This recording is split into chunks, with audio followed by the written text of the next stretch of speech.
Hello, my name is Ben. And my name is Josh. And welcome back to FPL Graduates. And welcome back to another video. And this is going to be an exciting one. Yeah, this is our team reveals ready for game week 1. We're recording this on Monday night. So these could obviously change before the deadline on Friday. If you want to see our team reveals right before the deadline, head over to our Patreon. The link is in the description. Make sure you check us out over there. Yeah, we're going to have our finalised team in there. We're going to confirm it. And that's going to be the first place that you'll be able to see our final teams before game week 1. Because obviously, between then, we'll get more information. We'll get press conferences and that sort of thing. So that may have a bearing on our team. Okay, so we'll start off with my team. As you can see, in goal, we've got Edouard Mendy. He's still in the team at 5 million. For me, to be fair, he's been in there quite a while. Am I wavering on him a little bit? Possibly, but that's only because Chelsea haven't looked too good in pre-season. I think a set and forget option for the season like Mendy is perfect, really, because I know Chelsea's defence are going to be better than they showed in pre-season. They're going to have a few more weeks together. They're going to learn how to play with each other. And Chelsea is still making moves in the transfer window and still looking quite active. So we know that they're going to make defensive improvements. And Mendy is a good keeper anyway. He may not get the most save points, but he's in there. 5 million, can't really go wrong for a Chelsea goalkeeper. Josh, what are your thoughts on Mendy? Yeah, obviously the highest earned keeper in the game for a reason. Really good value, getting a top 3 defence in the Premier League for £5 million, which is really good. An interesting caveat to Mendy will be whether Fofana joins Chelsea, because he's 4.5 million. And if he becomes nailed, that's a really, really interesting option for that defence. But like you said, it's for me, I personally haven't gone Mendy, spoiler alert, but it's just because of how just the uncertainty around Chelsea at the moment. We're not sure who they're bringing in, who they're letting go. And obviously the deadline is Friday, so it's quickly approaching. So I think I've gone for a safer option, but I don't think Mendy's a bad option whatsoever. Yeah, I think it's been tempting for me to downgrade to a 4.5 million keeper and just spend that 0.5 elsewhere where I can get someone, maybe a better defender that will get me more points guaranteed than the difference in points Mendy may get compared to a 4.5 keeper. So it's one to keep an eye on. He's definitely not nailed in the team, but at the moment he's in there. Let's see if Chelsea recruit and how they're looking sort of in terms of Tuchel's pre-match press conference. Okay, so moving into the defence, we've gone for a 4-man defence with a £4 million defender on the bench. We've got Dalot in there as my 4.5 million defender. Again, that's probably another position that I'm a little bit unsure on. There's so many 4.5 million options. And again, if I downgrade Mendy to a 4.5 keeper, it's probably Dalot that's getting upgraded there. So I like his attacking threat. He's in a Manchester United team that have been underpriced this season in terms of FPL options, but that's for a good reason. They weren't too good last year. I've gone the rest of the 3 premium defenders. I've gone João Cancelo, Trent Alexander-Arnold, and Robertson. So you can probably tell who that last Liverpool player is going to be. But yeah, I think Robertson's consistency is probably why I've gone for him over Luis Diaz. I know sort of nailed on a bit more how many points Robertson's going to get every week. Diaz is a lot more unknowns with him. And with FPL at the start of the season, you've got to go for known quantities rather than the unknown. And Robertson is known for scoring lots of points week in, week out. So that's why I've gone for him. Trent and Cancelo, very much template. But yeah, that's the defence. Josh, initial thoughts on that? Would you also go for the double up in defence on either Liverpool or City? Yeah, I think doubling up is definitely viable. Straight off the bat for the season, you're doubling up on the 2 best defences in the league. And also they've got some of the best fixtures as well out of the lot as well. So really good players. For me, Dalot rotating with a 4 million defender is a slightly bit worrying, especially with United. As we're talking about unknown quantities, they're probably the top of that unknown quantity list. We don't know what we're going to get. It's an interesting system that Dalot will be playing in. He'll be getting forward a lot more, so he could be really good value for money. But we have to wait and see with the clean sheets as well. Obviously, that's where he's going to pick up the majority of his points. So that'll be my only squibble. But then again, at 4.5 million, there are a lot of options, but I wouldn't say there's a lot of great options. They're all sort of decent. So it's one to keep an eye on for sure. Yeah, I mean, the more and more I'm thinking about it, the more and more tempted I am to make that move, Dalot upgraded to a £5 million defender, because I think the difference between the 5 millions and the 4.5s it's just night and day. It's so clear to me. So it could easily be someone like Matty Cash come the game week 1 deadline. We'll just have to wait and see. I'm excited by a couple of those picks at that price point. So moving on into the midfield, we have gone again for a 4. We're going for a 4-4-2. We've got an Arsenal asset in Martinelli at 6 million. He seems really good value and one of the in-form players in pre-season. You do have to take into account pre-season form. Benrahma last year showed it in pre-season. Martinelli has done this season. So with Arsenal's fixtures as well, they're fantastic. It's almost tempting to triple up on them going forwards. But we've got the double up. We've obviously Salah captain. I don't really need to say too much about him. He's essential captain material for game week 1 with Fulham away. I've gone Kulusevski as an £8 million midfielder, which might be a little bit of a rogue choice considering Diaz is 30% owned thereabouts.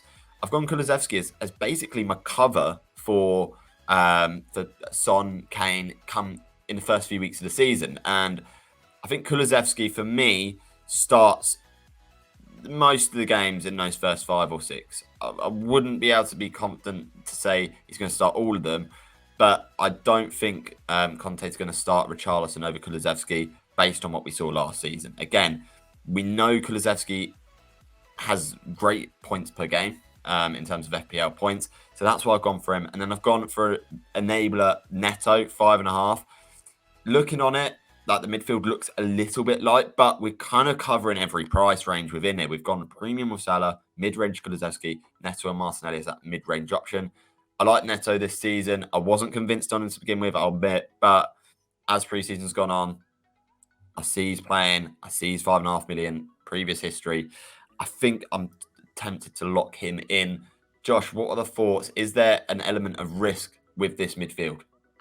I don't think there's actually too much risk with it. You know, Kulusevski's almost a guaranteed start at game week 1 anyway. Richarlison's suspended for that, so there's no problems there. He will pick up points. He's been, like you said, he was the highest points per game out of all the £8 million mids, but obviously you got to caveat that with him only playing since January. So I do think he is a better option than Diaz in that team, and obviously you've got the triple Liverpool anyway. Martinelli, like you said, is a great option. I think, you know, him at 6 million and then Saka at 8. I'd probably prefer Martinelli at 6 plus the 2 million with what you can do with 2 million in the rest of your team. So between those two, I'd probably choose Martinelli anyway. And then Neto, like you said, he's probably everyone's go-to 5.5, and for good reason as well. You know, the season before last, he's been pretty decent. You know, 11 attack and returns for someone that cheap's very good. Jimenez is out injured, so it's really relying on him, Podence and Hwang to get the goals for Wolves. And Wolves have some really good fixtures against some poor defences to start out too.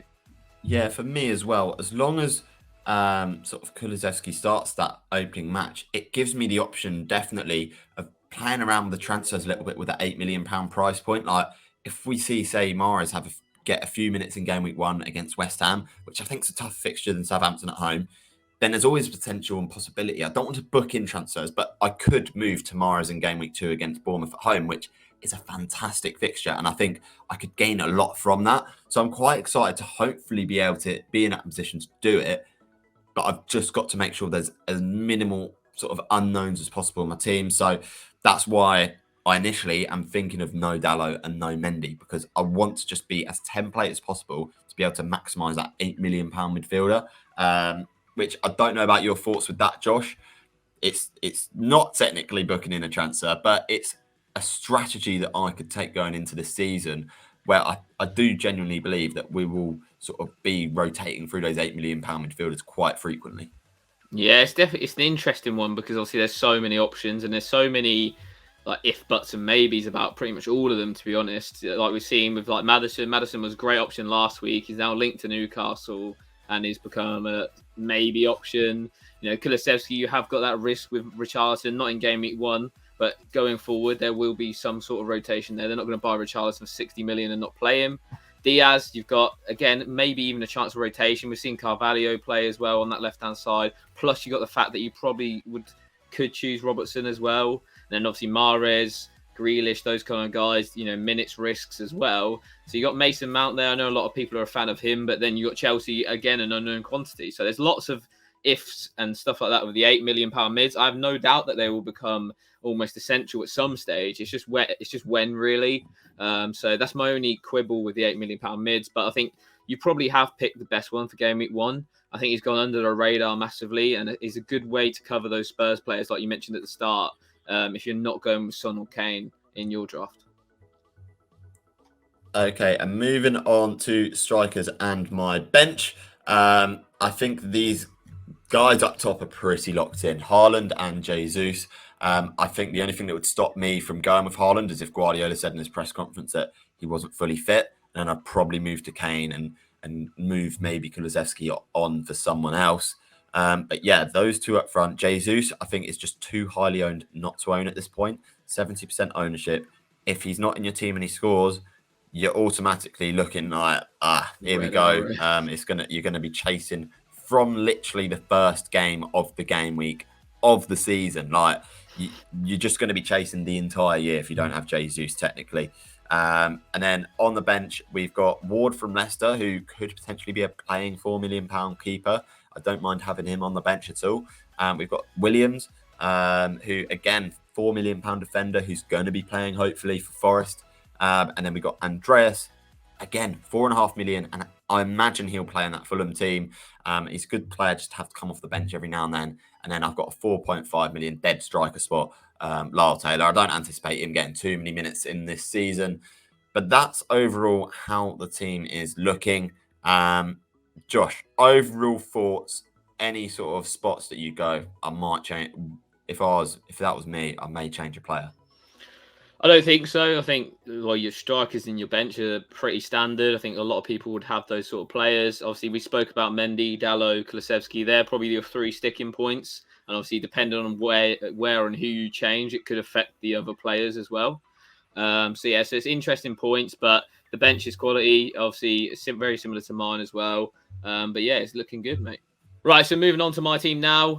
We're going with a little bit different in goal. I've gone with Aaron Ramsdale, and you'll see why when it comes to my defence as well. I did want to double up with Chelsea defence, and I also wanted to get onto Arsenal's defence because Arsenal's fixtures in the first 5 to 8 game weeks are really, really good. I do see them keeping probably at least 50% clean sheets in that time. So he's in there to start off with. Crystal Palace away is not an easy fixture, and Crystal Palace have looked really good in pre-season too. So I'm a little bit worried game week 1. But even if Arsenal don't keep clean sheets, we saw Ramsdale got quite a few saves last season too. He's a lot better saves than Mendy, for example, who's your other £5 million choice. So it's an interesting one there. He's quite highly owned too. What's your thoughts on Ramsdale, Ben? Because obviously last season he was almost like the GOAT goalkeeper, especially at the start of the season anyway, at 4.5 million. Do you think he's worth that £5 million? Yeah, I think he's sort of holds similar value to Mendy in some regards, but we also know that Arsenal played a lot better than Chelsea in pre-season, so I'd be more confident in that. But yeah, like that is it's a tough opening fixture for Arsenal, but once you get past that point, he should be good for the first few games of the season at least. Yeah, it's definitely a consideration. If you're on Mendy, I'd definitely consider Ramsdale just as sort of another option to go for. Let's see how he does, because obviously you're looking at a minimum 2 Arsenal players to start the season, if not 3. Do you want to sort of cut off an Arsenal spot for someone like Ramsdale? It's the debate that you've got to have in your head whether it's worth using an Arsenal spot on a keeper. Yeah, definitely. Right, so moving on into the defence. Yeah, it's 4-4-2, but it's got the flexibility to go into a 5-3-2 with the rotation on the bench. So yeah, as Ben mentioned earlier, I've got Trent, Robbo. They've been there for weeks now. I prefer Robbo over Diaz personally. I find Diaz quite like Rafinha in a way. He looks really good on the eye. He passes the eye test without a doubt. But is he going to get those explosive returns that we want and that Robertson could easily accomplish by just getting an attacking return and a clean sheet? Personally, for me, I don't see that too much starting off with. I think it could happen, don't get me wrong, but I think Robertson's more likely to do that. And as Ben mentioned, we're going for certainties, and Robertson is definitely a certainty. Same with Cancelo and Trent. They sort of pick themselves, to be honest. Reece James is there. Obviously, I mentioned that I didn't want to double up. I'd prefer to go with a Reece James if he's playing wing back. It's, again, Chelsea's really difficult to tell at the minute because They're looking at loads of different options in defence. Dumfries has been mentioned, and if he comes in, that's a big no-no for James. He'll be playing right centre-back most likely. And then also Benjamin Chilwell has not even played a minute in pre-season, which goes to show how well he's come back from his injury. So it's not looking too good on the wing-back front. But I think James, game week 1, I can't see them signing anyone within the next 3 days that's going to play at the weekend. So he's there. Everton away. It looks like a good fixture considering how Everton have played pre-season and last season. What's your thoughts on Chelsea defence in general, Ben? I think for the first game week, you're probably quite confident that James could actually get a 10-point plus haul. Considering how poorly Everton have played in pre-season, it's really quite concerning. But yeah, I'm just wary of again, we bring it back to the unknowns in FPL, and we don't really know where James is going to play this season. We don't know who Chelsea are going to sign. So it's like it's almost sort of a flip of a coin, really, whether he's going to be insane as an FPL asset, which we saw for parts last season, or whether he's not going to get too many points because of the position that he's playing. So again, unknown quantity. So it'd be like, for me, a sticking point in that defence, which is otherwise very much template. Yeah, I think another thing with James as well is he's easily downgradable. Like if, say, Trippier, Newcastle got really good fixtures, opening 10, other than City and Liverpool. He could be an option. Cash can be an option. Like there's loads of players under his price. So even if he goes down in price as well, he is really easy to maneuver out of your teams. So moving on into midfield, Salah captain, locked all day long. That won't change come game week 1. We've got quite a weak midfield. A lot of people would say no £8 million slot either. It's gone quite heavy at the back. Martinelli, as I said when Ben picked him, I'd much rather him and 2 million than Saka, for example. I just think you can do more with that 2 million than the difference in Martinelli and Saka's price if they play a similar amount of minutes, which I expect them to, given the fact, obviously, Arsenal haven't really brought in anyone in the winger positions. I expect Jesus to operate as a 9 majority. Neto, we spoke about him already as well, so I won't cover him too much. And then obviously Leon Bailey, he's been absolutely quality in pre-season. He's such a little risk in my eyes at £5 million. You know, he's basically bench fodder, to be honest with you. Three first games are really, really good. And then I might look to offload him after that. He looks like he's going to start. Last pre-season game Villa played, he started and scored. He's been Villa's best player in pre-season, to be fair. Villa are unbeaten in pre-season, so they're looking good. What's your thoughts on going without an £8 million mid, Ben? It's a bit risky for me. I've said this before and I'll say it again. It does look like, I thought myself I was a little bit light in the midfield with sort of one £8 million midfielder. But to go without any, it may give you a headache going forwards, because obviously James, if you downgrade him to a 4.5, that gives you £1.5 million. And then you still got to work out elsewhere where you can sort of make the transfers to get up to an 8 million midfielder. So for me, I probably would have gone one of Neto or Bailey. The two of them, it's a risk, and obviously it may be difficult to get rid if they're not playing too well. But like I said, like Bailey isn't too much of a risk at his price point.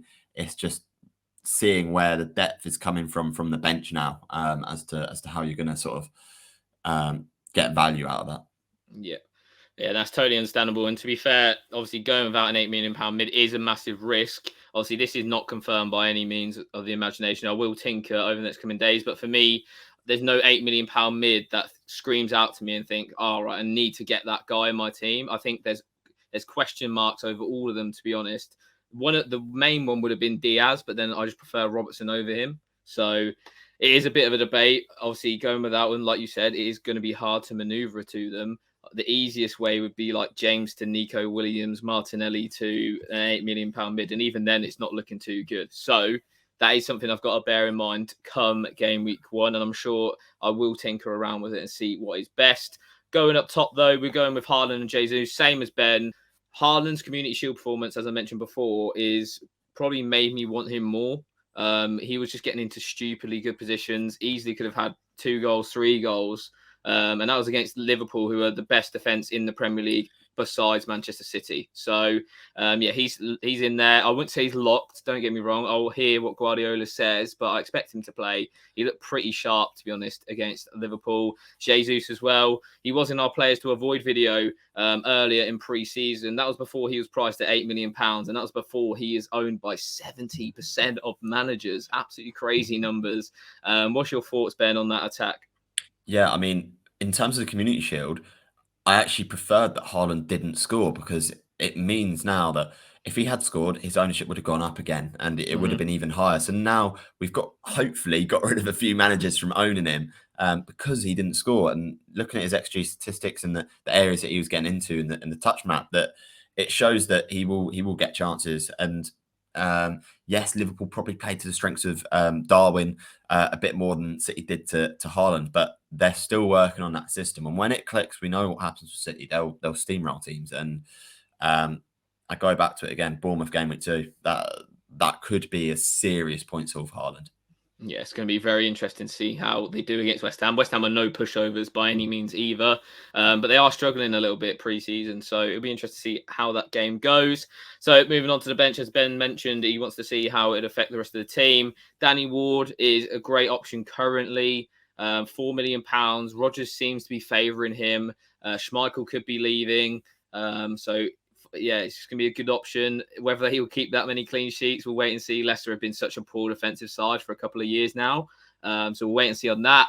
Ivan Perisic is my first sub. It's obviously between him and Bailey, really, at the minute, who starts. I'll wait and see what Conte says about Perisic. This could also alter my midfield as well. So if he says Perisic isn't that match fit, I'll probably take him out of my team. But I'm happy to almost bench Perisic for like maybe game weeks 1s and 2s, whilst Bailey's got some really good fixtures, and then bring him in after that if he becomes more match fit, because he just looks so good as an FPL asset. He looks perfect in terms of a defender that's going forward, especially in that Conte system. We saw it when he was at Chelsea. We saw Victor Moses becoming really good asset as well. So he's there. Andreas Pereira, of course, Fulham, he should play, I'd imagine, most of the minutes for Fulham. He's looked really good in pre-season. And he's sort of similar to Fabio Carvalho, who obviously left to Liverpool. So yeah, he's going to be an interesting option, and I think he'll provide good value at 4.5 million as well. You could easily use him some weeks, and I've seen people have rotations of the £4 million defenders and him. So that could be something that you're looking at in your teams. And then the final spot is that 4.5 forward spot. Cameron Archer is in there. Steven Gerrard has confirmed that he will be part of the first team squad and won't be going out on loan. So on the off chance that Villa get serious amounts of injuries, he will be a decent option going forward. What's your thoughts, Ben, now you're knowing that Ivan Perisic is the man on my bench? Yeah, it looks a lot stronger instantly, doesn't it? Where you've got the ability then to bench one of Neto or Bailey. Gives you a bit more flexibility there. Again, with Perisic, it's a bit unknown as to how many minutes he's going to get to begin the season. But once he gets going, I'm sure he'll get a lot of FPL points. His positioning, his heat map was looking sensational in the minutes that he has played so far. Yes, it's a small sample size, but it's a sample size nonetheless. So yeah, I think it's decent. You could even potentially, like, if you wanted to save 0.5 and almost have a bit more sort of in the know, Matt Doherty could be okay there for the first few weeks at least.